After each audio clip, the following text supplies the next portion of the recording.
The U.S. House of Representatives has passed a resolution directing President Trump to withdraw U.S. forces from around Iran or win approval from Congress to continue the war.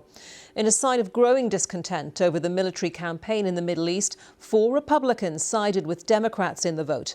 The president has previously dismissed as unconstitutional any effort to limit his war powers. And Mr. Trump has posted on his Truth Social platform calling out the Republicans who back the resolution, describing them as grandstanders and saying they should be ashamed of themselves. Well, shortly before that House resolution, Mr. Trump downplayed recent Iranian attacks on U.S. bases in Kuwait and other Gulf states and insisted a deal could still be finalized as early as this weekend. But the Iranian Foreign Minister Abbas Araghchi says no tangible progress has been made. Our correspondent Tom Simons gave us this update from Washington.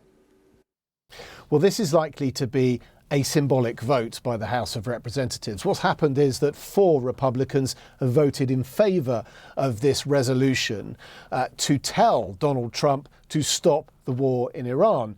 Now, the problem is that this is not the sort of resolution that is legally binding, and it has to go to the Senate, and there, of course, it might be defeated by the rest of the Republican Party in the Senate. If it was a legally binding agreement or resolution, it would have to go to the president, and of course he would veto it, and then it would go back to both houses of Congress and they would get a chance to vote again, and if they voted 2/3 by majority, then they could overturn the veto.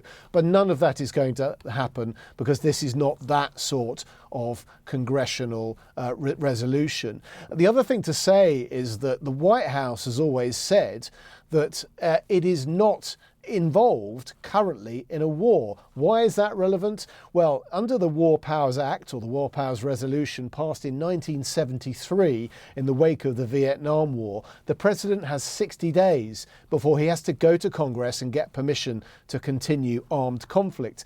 Now, the White House says that actually the war ended in April when Iran and the US agreed a ceasefire. Now, there may be a whole lot of military forces in the Bay of Hormuz, but as far as Donald Trump's White House is concerned, this is not an active war. And the White House also says that it doesn't believe that this resolution is something that can be used to force legally Donald Trump to hold up what he's doing. And then finally, the White House says you can't tie the president's hands.